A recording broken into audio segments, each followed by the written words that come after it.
Every team, every topic, everywhere. This is Believe.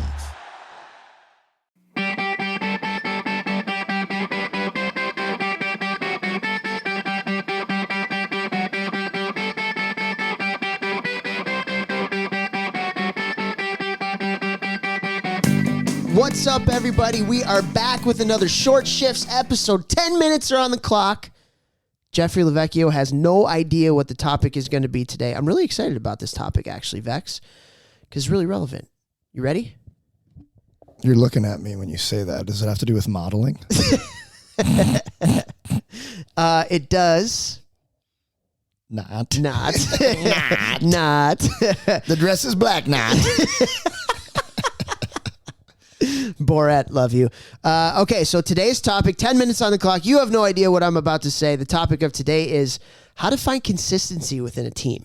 So, a lot of times, go to a tournament, game one, really good. Game two, not so much. Game two, not very good. Game one, better. And it goes up and down and up and down and up and down. How do you find consistency in play as a team? We're talking about younger teams. We're talking about... For the most part. We're talking about, yeah. Below juniors? Sure. Okay. Or yeah, I mean, I think it's all relative, but.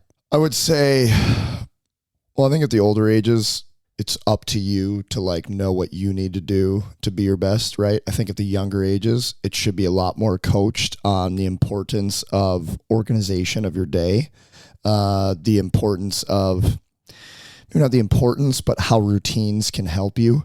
And learning those kind of things. So I think that teaching the value of, okay, if we play at such and such time and everyone has to be at the rink, whatever your team rule is, 90 minutes before, we have to be at the rink 90 minutes before or an hour before, whatever you decide. We're going to have a meeting 10 minutes after that. So 50 minutes before game time, we're going to have a meeting. And then we're going to give you 10 minutes to tape your sticks and get your equipment all ready. And then we're going to do a warm up, 40 minutes before, 30 minutes before.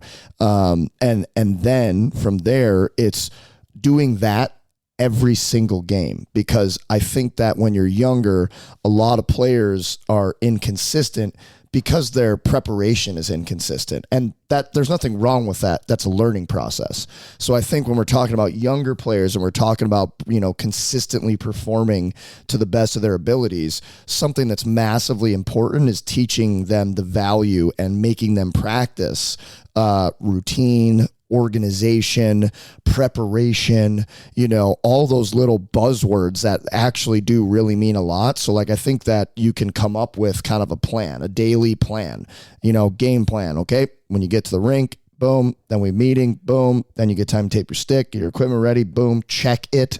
Young players, for the love of God, check your steel at least 30 minutes before the game to make sure that you have an edge. You didn't, no, whatever. Before that. Yeah, the day before. You need to be checking that stuff, right? And just kind of like a checklist, and then holding your team accountable to hitting everything on the checklist, and we don't want to create robots. By no means do we want that, or superstitious weirdos. There's a difference between organization and routine and superstition.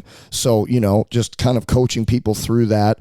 And the biggest thing is that if you prepare the same way every time, you're pretty much going to know how you're going to feel from your preparation. That's why I'm such a massive proponent of doing things the way that I do things and the way that I teach things, is because I want to take out that uncontrolled variable. I want to control the variables of what your energy expenditures are, when you're eating, your mindset, your routine. You don't really got to think then. You just know, okay, I'm going to do bop, bop, bop, bop, bop. And then you know how that stuff's going to make you feel leading into the game. Yeah. Bop, bop, bop, bop, bop. Bop, bop, bop, bop. Don't forget that last. I was going to say, make sure that last bop is you don't got really that last bop, you're not consistent. Yeah, 100%. Yeah, I totally agree. Consistency in preparation equals consistency in play. And so you can't expect to just, snap your fingers or turn a light switch on Friday and Saturday if you haven't done the necessary work to create the best habits Monday through Thursday. And I've probably mentioned this before, but I remember having a conversation with Reed Cashman, who is the head coach at Dartmouth now. He was at Quinnipiac at the time.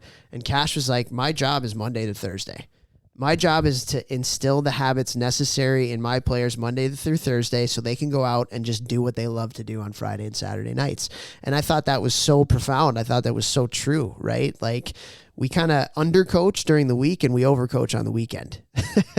We think our job as coaches sometimes is coaching the games, but in reality, like, a majority of our job is done in training sessions. And so to start with that, if we're expecting our players to be consistent in our preparation, we sure as hell be consistent with our preparation as coaches. Ooh. Because a lot of times coaches scapegoat the players for not being consistent. Look in the mirror first. If you don't have a practice plan every day, if you don't have a good pre-practice routine, if you don't have a good routine yourself, then you're a hypocrite if you're getting really upset with the players for not being consistent, right? And how many coaches have you played for? I've certainly played for a few who it was always your fault as players. Yep. You know, some of the best coaches that I've played for, the first thing that they do when they come in, when you're having a tough go, is they take accountability for it. Hey, I didn't have a great week in preparing you guys. I could have been better, and I'm sorry, but we as a collective group need to be better as well, type stuff. Dude, I said it in the gym yesterday at TPH, who I work with 3 times a week to train during the season this year. I had the kids, the youngest group, do a pogo drill, which is a type of like miniature jump for layman's out there. And I threw in like this extra wrinkle just to kind of like challenge your brains, and none of them did it the way I wanted. And I immediately stopped and I said, guys, it's not what I wanted, but you all did it wrong, which means I coached it wrong. Not your fault, completely my fault. Let me try coaching it this way. Let's see how this goes. And I'm not pumping my own tires. What I'm saying is, like, what Toph just said is so massively important that I think a lot of coaches, they point the finger at the team. And it's like, well, if it's like in school, if you're in biology class and the entire class fails a test, something's wrong. Either your questions weren't on the study guide, or you didn't teach the material well enough, or you haven't captivated the audience so that they're receptive to learning. If the whole class failed, you need to look in the mirror, teach. And it's the same thing as a coach. If they're not playing consistently or they're not playing well often, you need to look in the mirror. And guys, it's so true. In a game, you don't want to be thinking slowly. You want to react. You want to play. You want to bang, bang, bang, bang, bang. All your thoughts are very quick and concise, and you can act on them within a split second. So what Toph was saying there is, like, the coach's job is during the week is to instill all the different habits and thought processes and practice habits and details and all these things, so that come game time, there's no thinking and they just react and it just bang, second nature, right? You coach during the week and then they do whatever, you guys worked on the weekend. You need to think about that. Yeah, absolutely. Absolutely. And as coaches, like, if you're a college hockey fan, or particularly if you're a Michigan hockey fan, you know that last year we were very inconsistent at certain points during kind of like the middle of the year. We were losing on Friday nights and not playing very well. And then boom, like Saturday nights, we were getting her going. And, like, we started to focus on the things that we can control. Focus on the process. Like, if you yourself and you're teaching your players to focus on the controllables, that's what we're talking about here.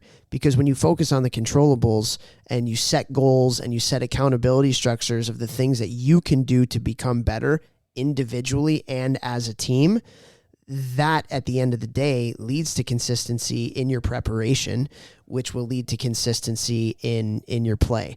And so not focusing on the opponent that you're playing so much, focusing on your game plan, focusing on what you do really well as a team, and focusing on your, especially, identity. Talk about, like, if you're inconsistent, it's because you don't, a lot of times you don't have a clear and established identity that your team needs to play to. Identity is everything in hockey, in sports, in business, in everything. Like, you have to have a clearly defined identity of who you are, who we are, and how we do things, focusing on the things that are in your control. And so where, and at the higher levels of hockey, every year there is a check where coaches get in a room and we're probably focusing too much on the opponent and not enough on ourselves. And when you focus on your identity and you lead with that stuff, like that's so big with what we're talking about right now. Massive. I don't feel like we're almost there. We have 15 seconds left. 15 seconds. You got anything else to add? Just consistency. Find out your damn identity and then stick to it. I like it. So in a nutshell, Jeff Lavecchio, the philosopher, share the show.